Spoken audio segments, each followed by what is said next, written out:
ನೋಡ್ರಿ, ವಕ್ಫದ ತೊಂದರೆ ಭಾಳ ಅಂದ್ರೆ ಭಾಳ ದೊಡ್ಡ ತೊಂದರೆ ಐತಿ. ಇವತ್ತು ನಾವೆಲ್ಲರೂ ನಮ್ಮ ಉತ್ತಾರ ತೆಗೆದು ವಕ್ಫದ ಹೆಸರು ಏನಾದ್ರು ಕುಂತಿದೆ ಅಂತ ನೋಡ್ಕೊಳ್ಳೋಂಥ ಪರಿಸ್ಥಿತಿ ಬಂದೈತಿ. ಹಾಗಾಗಿ ಕೇವಲ ಒಬ್ರ ಇಬ್ಬರ ಇದು ಹೋರಾಟ ಮಾಡಿದ್ರೆ ಆಗುದಿಲ್ಲ, ಎಲ್ಲರೂ ಮಾಡ್ಬೇಕಾಗ್ತೈತಿ. ಹಂಗಾಗಿ ಎಲ್ಲರೂ ಬೇರೆ ಬೇರೆ ರೀತಿಯಿಂದ ಆ, ಹೋರಾಟ ಮಾಡುವಂತ ಅವಶ್ಯಕತೆ ಐತಿ. ಅದ್ರಾಗ ಎಲ್ಲರೂ ಒಬ್ರಿಗೊಬ್ರು ಸಹಕಾರ ಕೊಡಬೇಕಾಗ್ತೈತಿ. ವಿಜೇಂದ್ರ ಅವರು ಭಾಗವಹಿಸ್ತಾರೆ, ನೀವು ಭಾಗವಹಿಸ್ತೀರಿ ಬಳ್ಳಾರಿಯಿಂದ ಆರಂಭ. ನೋಡೋಣ, ಪಕ್ಷದ ಆದೇಶ ಏನಿರ್ತೈತೆ ಅದ್ರ ಪ್ರಕಾರ ನಾವೆಲ್ಲರೂ ಕೂಡ ವಿಚಾರ ಮಾಡ್ತೇವೆ.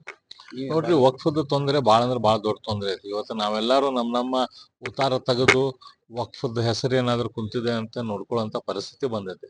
ಹಾಗಾಗಿ ಕೇವಲ ಒಬ್ರ ಇಬ್ಬರ ಇದು ಹೋರಾಟ ಮಾಡಿದ್ರೆ ಆಗುದಿಲ್ಲ, ಎಲ್ಲರೂ ಮಾಡ್ಬೇಕಾಗ್ತೈತಿ. ಹಂಗಾಗಿ ಎಲ್ಲರೂ ಬೇರೆ ಬೇರೆ ರೀತಿಯಿಂದ ಆ, ಹೋರಾಟ ಮಾಡುವಂತ ಅವಶ್ಯಕತೆ ಐತಿ. ಅದ್ರಾಗ ಎಲ್ಲರೂ ಒಬ್ರಿಗೊಬ್ರು ಸಹಕಾರ ಕೊಡಬೇಕಾಗ್ತೈತಿ. ವಿಜೇಂದ್ರ ಅವರು ಭಾಗವಹಿಸ್ತಾರೆ, ನೀವು ಭಾಗವಹಿಸ್ತೀರಿ ಬಳ್ಳಾರಿಯಿಂದ ಆರಂಭ. ನೋಡೋಣ, ಪಕ್ಷದ ಆದೇಶ ಏನಿರ್ತೈತೆ ಅದ್ರ ಪ್ರಕಾರ ನಾವೆಲ್ಲರೂ ಕೂಡ ವಿಚಾರ ಮಾಡ್ತೇವೆ.